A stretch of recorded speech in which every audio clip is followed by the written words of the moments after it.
Hello दोस्तों। आज मैं आपके सामने एक नए वीडियो में एक नए टॉपिक के बारे में बात करूंगा। आज मैं आपको बताऊंगा कि हमारी सरजमी हिंदुस्तान में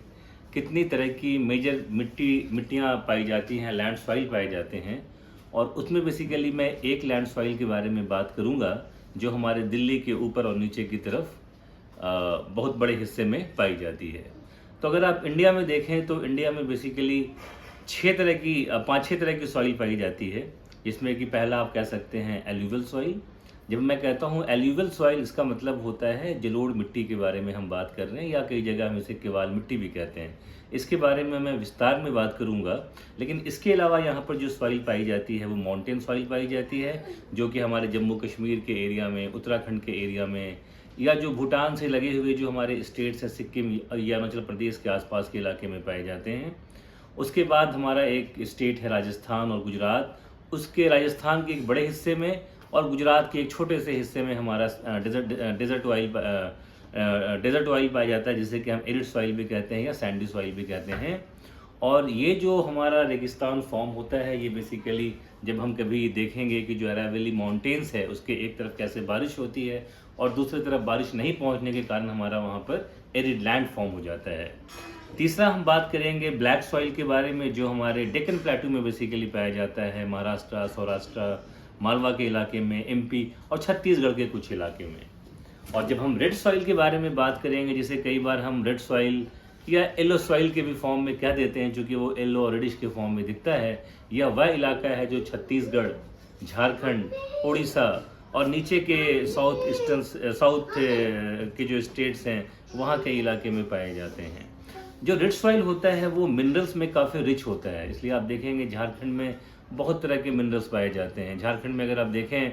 तो एक हमारा मिनरल है जिसे हम माइका कहते हैं, और माइका हिंदुस्तान में 2/3 पार्ट ऑफ माइका सिर्फ हिंदुस्तान में पाया जाता है, और वो झारखंड के बेसिकली 3 जिलों में पाया जाता है, गिरिडीह, झारखंड और कोडरमा में। उसी तरीके से हम देखेंगे आयरन ओर के जो काफ़ी डिपॉजिट्स हैं, कोल के डिपॉजिट्स हैं, उड़ीसा, बंगाल और इन सब इलाकों में पाए जाते हैं। लेकिन वहाँ पर नाइट्रोजन की जो मात्रा ज़मीन में होती है वो कम पाई जाती है, जिससे कि हम खेती उतनी नहीं कर पाते जितनी कि हम जलोढ़ मिट्टी या एल्यूवियल सॉइल में कर पाते हैं, जिसके बारे में स्पेसिफिकली मैं आज बताऊंगा। रेड सॉइल के बाद हम अगर देखें तो लेटेराइट सॉइल होता है, जो ईस्टर्न, साउदर्न, इन सब पार्ट या कुछ सेंट्रल पार्ट्स में पाए जाते हैं। इसमें कि हम ईस्टर्न घाट को कह सकते हैं या वेस्टर्न घाट को कह सकते हैं। और आज जो हमारा बेसिक जो फोकस है, चूँकि वीडियो बहुत छोटा ही होता है, तो वो हम बात करेंगे एल्यूवियल सॉइल। जब हम एल्यूवियल सॉइल की बात करेंगे तो हम हाथों को ऐसे फैला सकते हैं। अगर हम दिल्ली में बैठे हुए हैं तो एक तरफ हमारे स्टेट्स जो राइट की तरफ जाएंगे, एक जो हमारे लेफ्ट की तरफ जाएंगे। तो कह सकते हैं कि जो साउथ ईस्ट की तरफ है दिल्ली से, और जो दिल्ली के नॉर्थ वेस्ट की तरफ है, तो अगर हम देखेंगे दिल्ली के नीचे हमारा क्या आता है, उत्तर प्रदेश आता है, हमारा क्या आता है, बिहार आता है, देन हमारा बंगाल आता है। अगर हम बाएं की तरफ देखें, नॉर्थ वेस्ट की तरफ देखें, तो हमारे पास पंजाब है, देन आपका हिमाचल प्रदेश तो नहीं कहेंगे, उसके जो नीचे का पार्ट है पंजाब, हरियाणा, और जो कुछ पार्ट हमारा राजस्थान का, गुजरात तक हमारा ये फैला हुआ है। ये बेसिकली जलोढ़ मिट्टी जो बनती है ये कैसे फॉर्म होता है, ये एल्यूवियल सॉइल के, तो बेसिकली ये डेल्टाज, गंगा डेल्टाज हैं, जो भी नदियाँ हमारी प्रमुख निकलती हैं नॉर्दर्न पार्ट से, जैसे इंडस है, गंगा है, ब्रह्मपुत्र है, इनके निकलने से हमारा ये डेल्टा फॉर्म होता है। या फिर जब ईस्टर्न साइड में देखेंगे आप, जहाँ पे महानदी है, गोदावरी, कृष्णा, कावेरी, वहाँ भी कुछ जगह पर हमारी जलोढ़ मिट्टी, केवाल मिट्टी फॉर्म होती है। तो ये alluvial soil one of the बहुत ही अच्छी सॉइल कह सकते हैं हिंदुस्तान में, जो एक तरह से हिंदुस्तान को अनाज खिलाता है। जब मैं अनाज की बात करता हूँ तो मैं बेसिकली उस चीज़ की बात करता हूँ कि जो ग्रेन्स हैं, बेसिकली जो चावल और गेहूँ स्पेशली, वो इसी इलाके में पैदा होते हैं। लेकिन जैसे ही मैं चावल कहूँ तो लोगों के मन में ये क्वेश्चन आएगा कि चावल तो बहुत ज़्यादा वेस्टर्न यूपी में पैदा होता नहीं है, लेकिन हमने देखा है कि बंगाल में काफ़ी पैदा होता है। तो अब हम जब देखेंगे कि जो हमारे खान पान हैं, जो सॉइल फर्टिलिटी से जो हमें चीज़ें, अनाज पैदा होती है, वो बहुत हद तक डिपेंड करता है सिर्फ फर्टाइल पे, सिर्फ लैंड पे नहीं। लैंड तो है, लेकिन जब हम चावल की बात करेंगे तो चावल पैदा करने के लिए आपको फर्टाइल लैंड तो चाहिए, लेकिन साथ में आपको ह्यूमिडिटी चाहिए, टेम्परेचर हाई चाहिए, और साथ ही साथ आपको 150 से 300 सेंटीमीटर तक बारिश होनी चाहिए प्रति ईयर। तो हम जब देखते हैं कि जो हमारा बंगाल का इलाका है, हालांकि बंगाल के इलाके में रेड सॉइल भी फॉर्म होता है और एल्यूवल सॉइल भी फॉर्म होता है। जो इलाका बंगाल का झारखंड से सटा हुआ है, जैसे हम रानीगंज की बात करें, पुरुलिया डिस्ट्रिक्ट की बात करें, ये सारा रेड सॉइल के वहाँ पर फॉर्म होता है, तो वहाँ पे हमें काफ़ी मिनरल्स मिलते हैं। लेकिन जैसे थोड़ा हम ऊपर की तरफ जाएंगे, हावड़ा की तरफ जाएंगे, या जो बंगाल से बॉर्डर है लगता है वहाँ की तरफ जाएंगे, तब देखेंगे वहाँ पर एल्यूवल सॉइल है और गंगा बेसिन, जिसे हम आगे जाके हावड़ा में देखते हैं कि जो हमारी नदी वहाँ हावड़ा नदी की जो बात करते हैं, जो गंगा का ही पार्ट है, तो इस इलाके में क्या होता है, चूंकि ये बे ऑफ बंगाल से करीब है तो बारिश काफ़ी होती है। बारिश तो इस इलाके में क्या हुआ, बारिश मिल गई, टेम्परेचर मिल गया, ह्यूमिडिटी मिल गई, और एल्यूवल सॉइल होने के कारण से बहुत ही अच्छे तरह से यहाँ पर चावल की पैदावार होती है। उसी तरीके से जितना हम शीशोर से दूर चले जाते हैं तो हमारा जो बारिश का पैमाना है वो कम होता चला जाता है। लेकिन बंगाल, बिहार, ईस्टर्न यूपी तक हमें फिर भी अच्छी बारिश मिलती है। बट जैसे ईस्टर्न यूपी से ऊपर हम वेस्टर्न यूपी और दिल्ली की तरफ जाते हैं या पंजाब की तरफ जाते हैं तो बारिश हमें कम मिलती है कंपेयर टू बंगाल या बिहार। तो बिहार बंगाल में तो हम बारिश से धान पैदा कर लेते हैं, लेकिन जब हम वेस्टर्न यूपी पहुंचते हैं तो हमें धान होता है, लेकिन वहाँ थोड़ी धान कम होती है compare to Bengal and Bihar. लेकिन अभी आपको एक क्वेश्चन ये भी आएगा कि सब कुछ होने के बाद भी पंजाब 2 बार कैसे राइस पैदा कर लेता है, हरियाणा में इतना कैसे पैदा होता है। तो यहाँ पर क्या देखेंगे, क्योंकि हरियाणा और पंजाब में उतनी आसमानी बारिश ना मिलती है, लेकिन यहाँ पे जो नहर का जो कैनाल है, पंजाब को देखेंगे, हरियाणा को देखेंगे, जो नदियाँ हिमाचल प्रदेश से आ रही है, तो ह्यूमिडिटी तो है, टेम्परेचर तो है, रेन वाटर नहीं है, लेकिन इनके पास नदियों में इतना पानी है और कैनाल है कि इसके सारे यहाँ पर 2 बार बारिश कर लेते, 2 बार धान पैदा कर लेते हैं। तो अगर हम बंगाल को देखें, बिहार को देखें, ईस्टर्न यूपी को देखें, तो वो धान बेसिकली हमारा बरसात की पानी से हो जाता है, या जो हम वो पानी जमा करके नहरों से निकालते हैं। लेकिन नॉर्दर्न पार्ट में अगर बारिश ना भी हो तो हम नहरों से अपना काम चला के उतना ही धान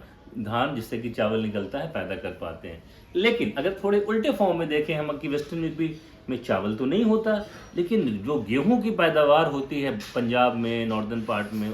वेस्टर्न, तो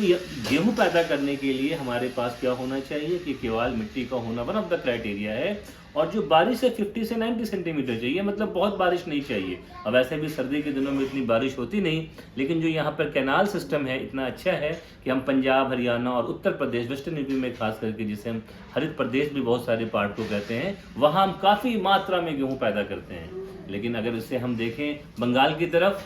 या इस तरफ, तो वहाँ पे नहरों का उतना अच्छा सिस्टम ना होने के कारण गेहूं पैदा तो करते हैं बट हम compete नहीं कर पाते नॉर्दर्न इंडिया पार्ट से। तीसरा क्या देखते हैं हम, तीसरा हम देखते हैं कि हम शुगर केन पैदा कर सकते हैं,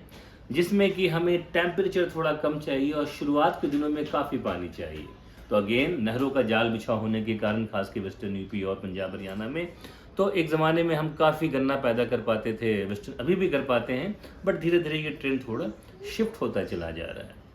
अब हम आते हैं बिहार के उन इलाके में, चूँकि गंगा जो है वो बिहार को 2 पार्ट में डिवाइड करती है, कहीं कहीं बंगाल को 2 पार्ट में डिवाइड करती है। तो हमने देखा कि बिहार में चावल तो हो रहा है, लेकिन जो नॉर्दर्न पार्ट है वहाँ चावल क्यों नहीं होता है बारिश होने के बाद भी। अब हम वहाँ देखते हैं कि कोसी नदी है, बारिश में आपको धान तो, बट वो इतना तेज़ बारिश का फ्लो या बाढ़ होता है तो उसे बहाकर लेके चला जाता है। और जब हम थोड़ा बंगाल के अगर आगे बढ़ेंगे, बांग्लादेश में जहाँ डेल्टा फॉर्म होता है, तो वहाँ तो और भी अच्छी खेती होती है धान के मामले में, क्योंकि जहाँ पे डेल्टास फॉर्म होते हैं वहाँ पे ज़मीन जो होती है, जो नाइट्रोजन, जनरली एल्यूवल सॉइल में नाइट्रोजन काफ़ी मात्रा में पाया जाता है, वो नाइट्रोजन को, और इसलिए पानी, नाइट्रोजन जो होता है वो पानी को और चीज़ों को, तनों को बांध के रखता है। तो बांग्लादेश को कह सकते हैं कि one of the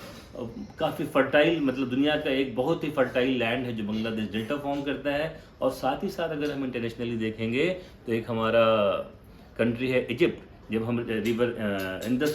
river Nile की बात करेंगे, जो दुनिया का सबसे लॉन्गेस्ट नदी है और जो कि उल्टा बहती है, जनरली नदी नॉर्थ से साउथ की तरफ आती है, ये साउथ से नॉर्थ जाती है, और कायरो के पास ये 2 पार्ट में डिवाइड हो जाती है। एक पार्ट जो आपका अलेक्जेंड्रिया में मिलता है मेडिटेरियन सी में, क्योंकि वहाँ भी काफ़ी पानी का स्रोत है और काइंड ऑफ डेल्टाज कह सकते हैं, but not the same deltas which is being form in Bangladesh. But again जो इजिप्ट का जो नॉर्दर्न पार्ट वाला इलाका है अलेक्जेंड्रिया, वो भी वन ऑफ द बेस्ट कह सकते हैं fertile land of the world है। हालांकि 92% जो इलाका है इजिप्ट का वो वहाँ पर रेगिस्तान और फर्टिलिटी नहीं है। तो ये बड़ी मोटी मोटी बातें मैंने बताई है एल्यूवियल सॉइल के बारे में। और हमने एक बार फिर से कहा कि दिल्ली के इस तरफ और दिल्ली के उस तरफ आप जब अपनी बाहें फैलाएंगे तो आपको फर्टिलिटी और लैंड, और इसलिए आप देखेंगे जो यहाँ के किसान या जो लोग होते हैं, अगर गरीबी हो भी लेकिन यहाँ के लोग खुदकुशी नहीं करते, क्योंकि ये अनाज काफ़ी पैदा करते हैं और इतनी आबादी होने के बाद भी इन्हें खाने पीने की दिक्कत एटलीस्ट नहीं होती है। और दूसरा रीज़न ये कि इतनी आबादी यहाँ पर क्यों है, इसके लिए मैं कई वीडियो बनाऊंगा कि जो डायनेस्टीज़ या जो लोग रहते थे पहले नदियों के आसपास जीवन यापन करते थे, इसलिए जहाँ जहाँ ये नदियाँ बहती हैं वहाँ वहाँ ज़्यादा आबादी होती है। लेकिन अगर आप झारखंड की तरफ चले जाएँ जहाँ पठार का इलाका है, मिनरल्स तो बहुत हैं लेकिन खेती उस तरह की नहीं हो पाएगी जो इन इलाके में होती है। वहाँ की खेती डिपेंडेंट होती है बारिश पे, और चूँकि ज़मीन में उतना नाइट्रोजन होता नहीं है तो वो फर्टिलिटी उस तरह की नहीं हो पाती जो बिहार, बंगाल, यूपी, पंजाब और हरियाणा में हो पाती है। आशा करता हूँ ये वीडियो आपको पसंद आएगा। Thank you.